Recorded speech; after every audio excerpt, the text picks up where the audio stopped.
नीरज रोज की तरह ऑफिस से लौट रहा था। आज वह थोड़ा लेट था रोज से।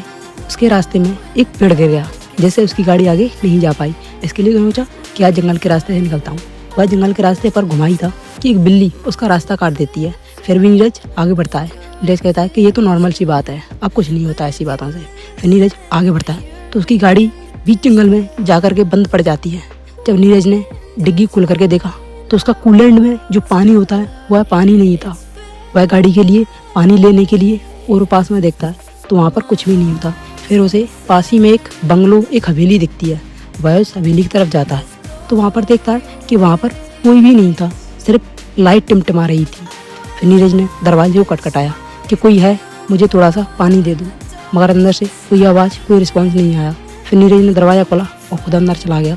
नीरज के अंदर जाते ही दरवाज़ा अपने आप बंद हो गया। फिर नीरज सोचा कि हवा से हो गया होगा। फिर नीरज ने वहाँ पर पानी देखा तो वहाँ पर उसे पानी नहीं दिखा, मगर जब उसने ऊपर देखा तो ऊपर में एक मटका रखा हुआ था। जब वह सीढ़ियों से ऊपर गया तो वहाँ से उसने पानी भरा और पानी भर के नीचे आया तो उसने दरवाज़ा खोलना चाहा, मगर दरवाज़ा तो खुल ही नहीं रहा था।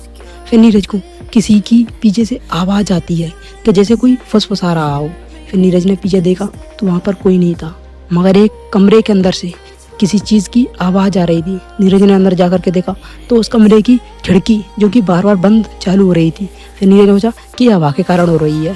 फिर नीरज ने उसको बंद कर दिया और फिर नीरज ने याद आया कि मैं इस खिड़की से बाहर निकल सकता था, क्योंकि वहाँ का दरवाज़ा तो बंद है ही, वो तो खुल ही नहीं रहा। फिर नीरज ने सोचा कि अब निकल जाता हूँ। नीरज ने उस खिड़की को खोलना चाहा, मगर वह खिड़की नहीं खुली। फिर नीरज ने ऊपर जाके भी देखा, मगर कहीं से ही वह बाहर नहीं निकल पाया। फिर नीरज को एक दीवार पर लिखा हुआ दिखा कि तुम यहाँ पर क्यों आए हो, यह हवेली मेरी है।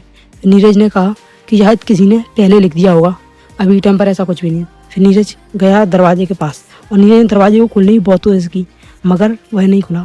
फिर नीरज के पास में कुछ पानी की बूंदें सी पड़ने लगी।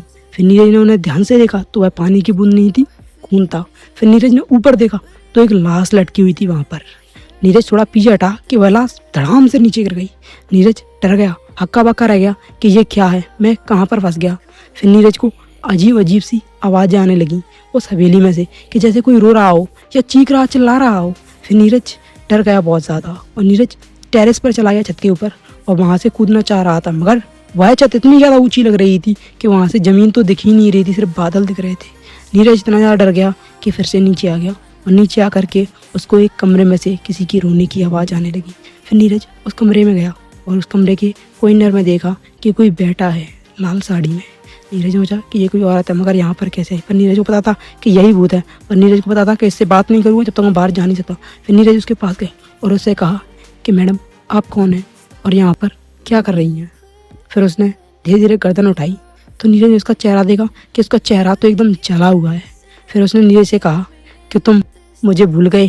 फिर नीरज ने कहा नहीं, अब मैंने तुम्हें पहचान लिया कि तुम कौन हो। तो फिर तुमने मुझे क्यों मारा था ये बताओ। क्योंकि वह कोई और नहीं, वह नीरज की पत्नी थी, जिसे नीरज ने कुछ साल पहले मार दिया था, पेट्रोल से जला करके, आग लगा करके। फिर उसने कहा कि तुमने मुझे क्यों जलाया। फिर नीरज बताता है कि मैंने तुम्हें इसके लिए जलाया था कि मुझसे गलतफहमी हो गई थी। तुम्हारे फ़ोन पर एक दिन एक फ़ोन आता है और वह कहता है कि मैं तुम्हारे बिना नहीं रह सकता, मगर मुझे कुछ दिन बाद पता चला था कि वो तुम्हारे लिए कॉल नहीं था, वह रॉन्ग नंबर था। फिर उसने कहा तो तुमने मुझसे भी पूछना नहीं चाहा, सिर्फ मेरे में आग लगा दी। फिर नीरज अपनी गलती को मानता है, मगर जब तक बहुत देर हो चुकी थी उसने नीरज को भी जला दिया और उस दिन से नीरज उस हवेली से कभी भी बाहर नहीं आ पाया। आज भी वह कहानी गुमनाम है कि नीरज कहाँ पर है। उसके घर वाले आज भी ढूंढते हैं। सतर्क रहें, सावधान रहें।